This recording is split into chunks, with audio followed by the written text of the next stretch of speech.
Hey everyone, welcome to Dad, me, and WWE. My name is Joe. And my name is Ben. So we are having a conversation about all things happening in our lives and also the WWE because Benjamin became a fan about how long ago? About 2 years ago. I remember watching you putting on the Royal Rumble for me 2022 and I just got hooked automatically. That was it. That's all it took.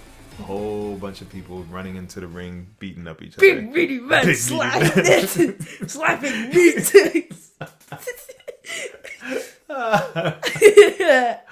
Thank you very much, New Day, Big E, for that. Shout out for them to 10 years of being a tag team together. It's crazy. 10 years tag team. So Benjamin, I came to you with this idea because I thought it was cool, and you were like, yeah, sure, because you're a typical preteen.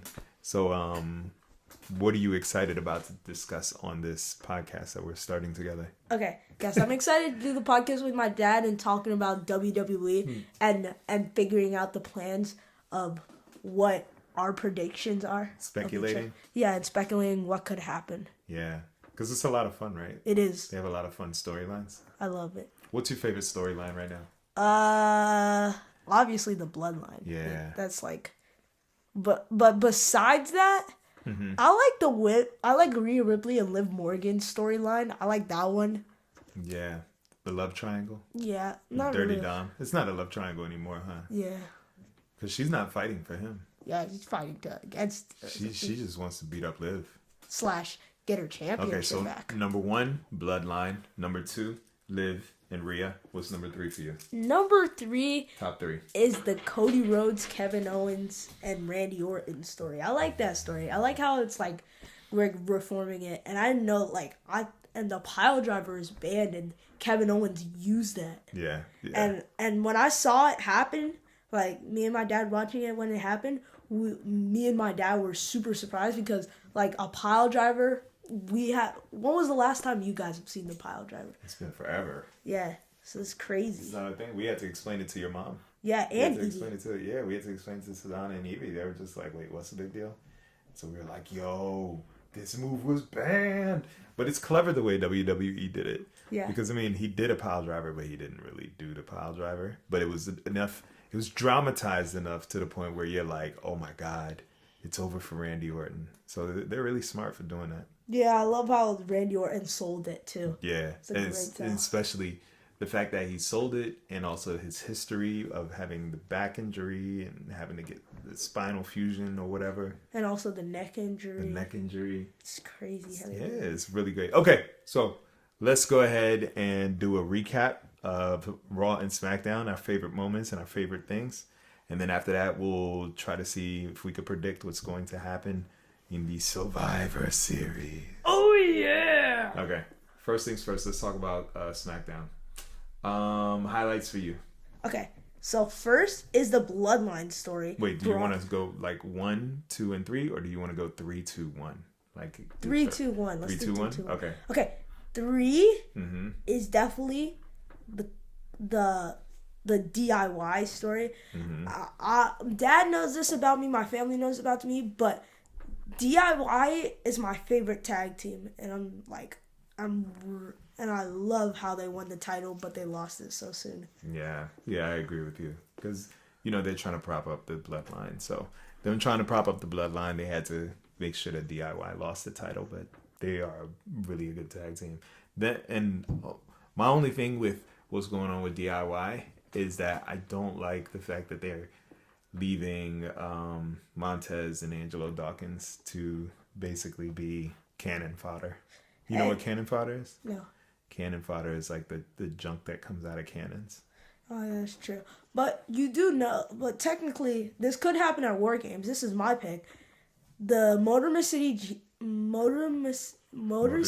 Machine Guns, remember that, versus DIY versus the Street Profits. That would be good. Tag team at a Survivor Series. But Street Profits need to win. I want DIY. I want Street Profits to win. DIY. Street Profits. DIY. Okay. DIY. Next one. What's your number 2? Obviously.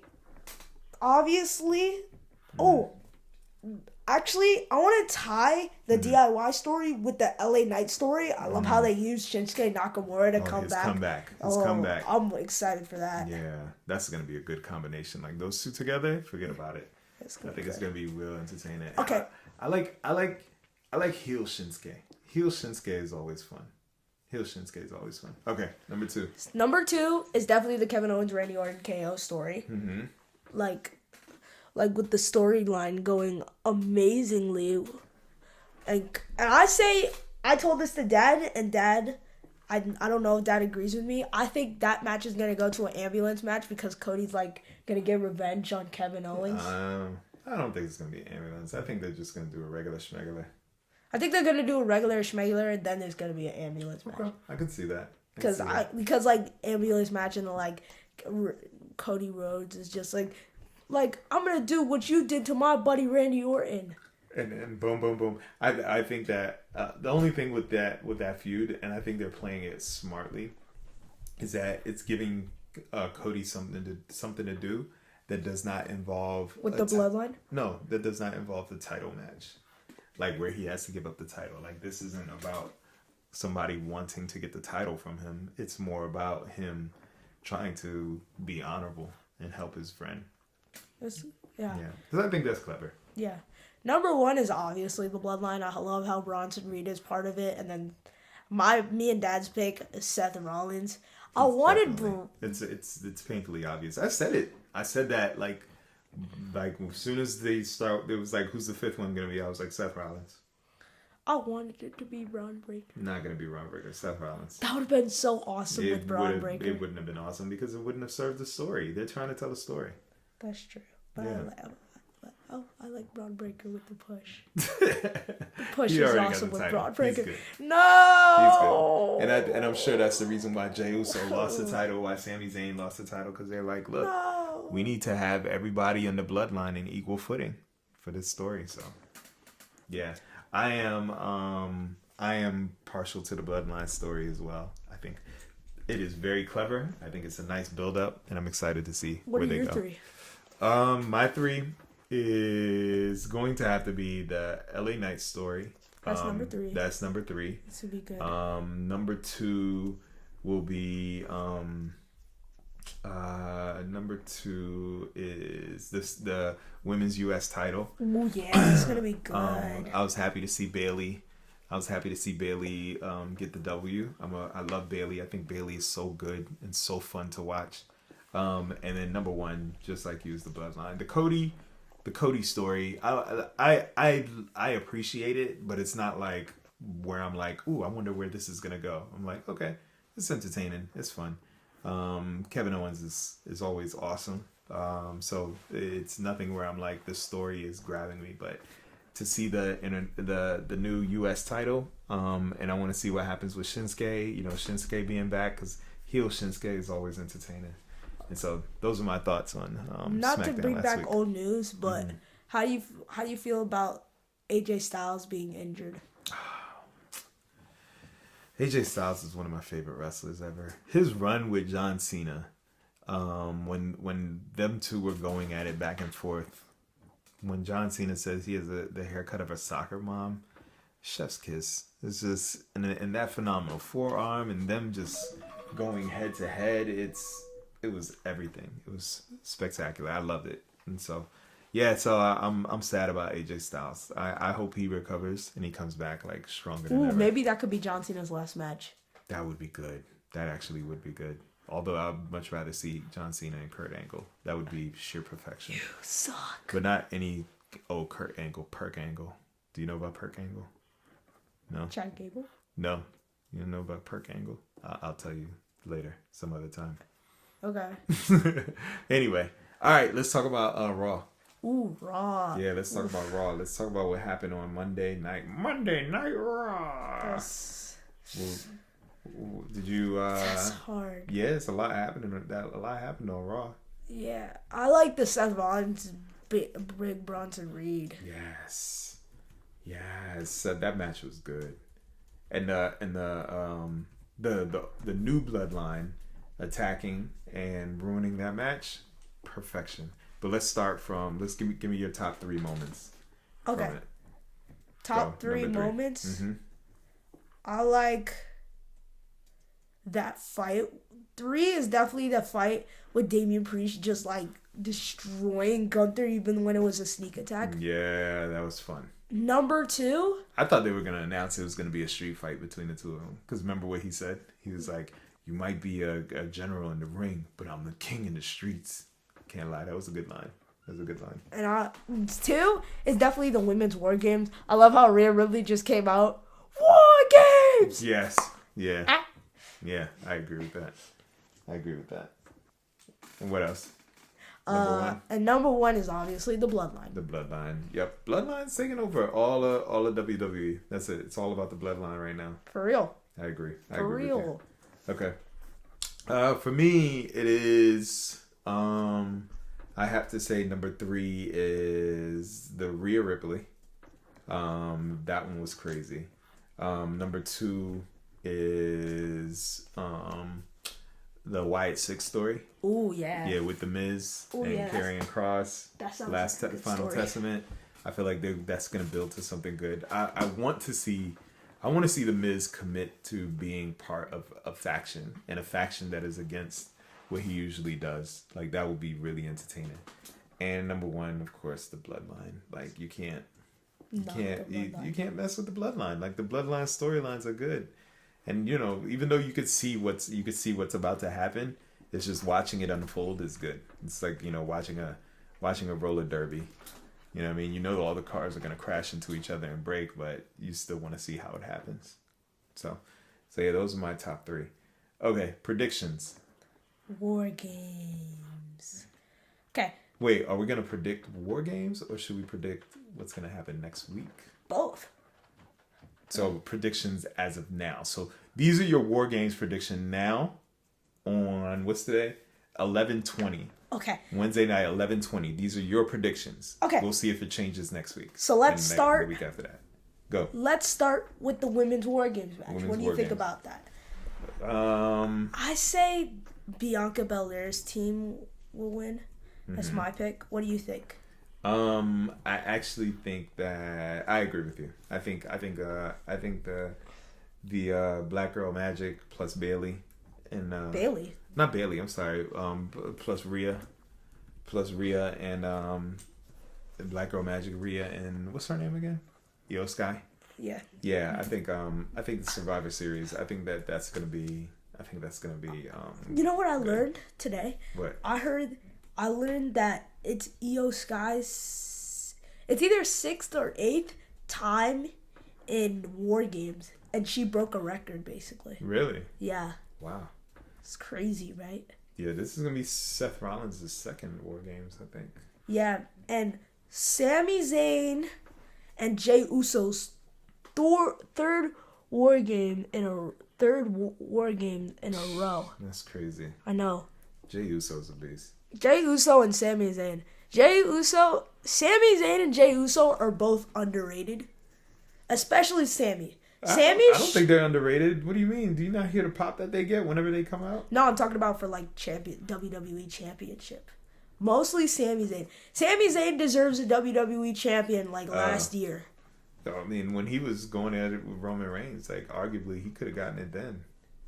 Okay, let's start the bottom of the card and work our way up. Okay, because it looks like first and foremost, there's going to be an IC match. That's what people think. Braun Breaker, potential IC match. Braun Breaker versus Sheamus. What do you think? Because that match got interrupted the other day, and it might be a triple threat. I want that to be a triple threat. Yeah. I think Braun Breaker. No, I think. Oof, that's a hard one. I want Braun Breaker to win, but at the same time, it'd be like. I know Sheamus is going to be in the Hall of Fame one day, but what better to be like announced into the Hall of Fame as a Grand Slam champion? That's true. That's the thing. But I don't feel like he's going to get it. No, you don't think so? No, I'm going to go with my heart here and say Sheamus. Sheamus? Oh, man, his heart has spoken. His heart said Sheamus, and so there's no shame in that. Anyway, okay. For that one, I'm going to say Braun Breaker retains. Yeah. Bone Breaker. All right. Cody versus Kevin Owens. What do you think? Cody. Yeah, I think Cody. It's gonna go Cody, then Kevin. Any interruptions? Any interruptions to interrupt that match? How crazy would it be if Randy Orton comes out To help KO. and RKO's Cody. And now he has to deal with both of them, and and both of them are out of their minds because he hears voices in his head. That's true. I don't know, because like that'd be a good triple threat. I love that. That would be a good triple. Well, and not even a triple threat. Just basically the two of them are gunning for him. Mm-hmm. You know what I mean? That'd be good. That would be good, but I don't see that happening unless there's a compelling reason why. But Randy Orton gets so much, his pop is ridiculous. Like, the fans are loving him more now than they did in the last 6 or 7 years. That's true. What do you think about the women's War Game match? Women's War Game, I think I'm gonna go with Team Ripley. I think there's gonna be a little bit of redemption going on there. Same. That's gonna be good. Yeah, I think it's gonna be good. I'm lukewarm on what's her name? No, Tiffany Stratton. I'm just kind of she's kind of meh to me. Candice LeRae grew on me. What do you think of Candice LeRae? I always thought she was a really good wrestler. I was she is underrated. I think she's underrated. Crazy. I don't think she gets enough love and exposure. One thing I also learned about today is that it's gonna be for the advantage at Survivor Series. It's gonna be Bianca Belair versus Nia Jax. And what I want to happen is Bianca Belair to win it because she pins the champ. Ooh, and that'll build it up. And the thing about it is that Jade Cargill's first singles loss was against Nia Jax. Right. What about that time that she was they were wrestling and she tapped in the middle of the match, but the referee didn't see it? Oh yeah, that made her tap weird. Again? Was that Shayna Baszler? Shayna Baszler brung that up a while ago. She's technically we should be tag team champs right now because I tapped her out and I was just that's true. That's true. Yep. That's true. Yep. All right. Gunther versus Damian Priest. Oh my god. What do you think? My heart and brain are going in a different situation right now. I have two types of WWE fans inside of me. One is the statistics version, and one is the mindless, brainless version that just loves WWE for what it is. So you have the logical side that's looking at it the logical one that's the logical I know one, what is supposed to happen versus the one that's I'm a fan and I know what I want to happen. Yeah. Yeah. Okay. For my logical side says Gunther, but my fan side wants Damian Priest. So I think what WWE does is that they try to find a way to balance the two. So if you balance the two, what's the result? Gunther wins by a tip. Gunther wins. Yep, I agree. I agree with you. I agree. I think Gunther's going to win. It sucks. Interference or no interference? No interference. No interference? You think it's going to be clean? I don't see it being clean. No, the thing about it is that would diminish Damian Priest. I don't see it being clean. But the thing about it is that Ludwig Kaiser won't come in and help because He's already been warned. Yeah, and also when Gunther fights in matches, what I love about him as a champion, I know he's a heel, but he doesn't I need help from my henchmen. Right. I agree. He goes in by himself. Yep. Fights just himself, no cheating, and wins. And I'm just you know what? I can respect that. Yeah. I think, what do you think of, what's his name? The third member that he kicked out, Vinci? Oh. What if he comes in and thinks it would be an interesting storyline if he comes in, interferes in the match. And Damian Priest wins? No, and Gunther wins. And Vinci is basically trying to get back into Gunther's good graces by helping him remain champion. No, I don't. No, you don't like that? I think it'd be the other way around. You think he would help? That would be interesting. That would be a good fight. That would be interesting. Okay. All right. Main event. This has to be the main event, right? Of course. Roman Reigns And the bloodline versus Solo Sikoa's bloodline. Roman Reigns bloodline. Yeah, I think so too.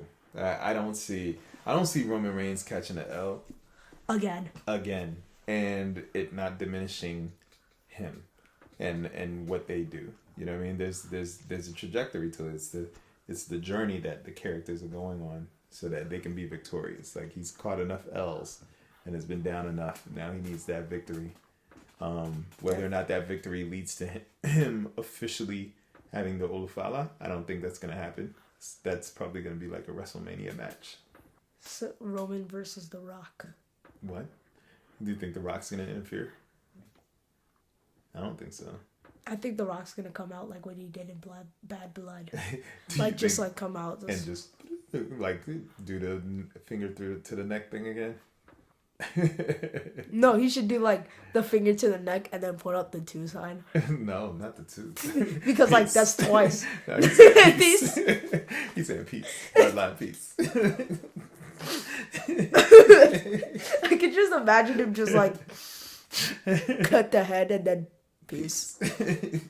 Chuck up the deuces. Okay, so those are our predictions as of 11:20. Wait, we forgot about the like Raw and SmackDown predictions. No, we don't need to do Raw and SmackDown predictions. Oh, okay. Yeah, we'll just do the War Games. And next time we do this, next week we'll do War Games again predictions. All right. Well, thank you guys so much for listening. Really appreciate it. You. Stay tuned. Watch this space because we're gonna drop our Randy Orton, Here's a Who T-shirt. Randy Orton. What is it? Is it Randy Orton? Randy Orton here's No, Randy Orton. It's Randy Orton Here's a Who. Yeah, Randy Orton Here's a Who. Yeah, so watch this space. Visit areyouafanyet.com. Obviously. And you'll be able to see the image for it. And as soon as the shirts are available, we'll go ahead and release it. This is when... And by the way, Benjamin, you came up with the shirt for the Randy Orton... No, it was you and your mom. It was the 3 of us. Yeah. Because Mom was just like, is that Randy Orton? And we were just like, no, Mom, it's Randy Orton. And then me and Dad just kept going on. We looked at each other. We were like, Randy Orton. Randy Orton hears a who. Randy Orton. He hears the voices. He hears voices. I hear voices in my head. It's a little man from Whoville. It's in his ear. Yeah.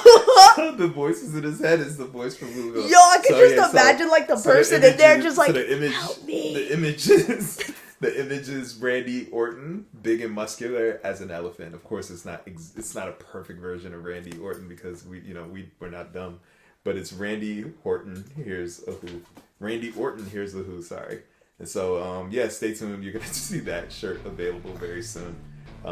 Give us a few, and you'll be able to catch that and purchase it on areyouafanyet.com or ayafy.co. areyouafanyet.com. All right, guys. Thank you guys so much for listening. Really appreciate it. And we will catch you guys on the flip side for our show. My name is Joseph. My name is Ben. And this is Dad, Me, and WWE. Holla. This is when the credits happen.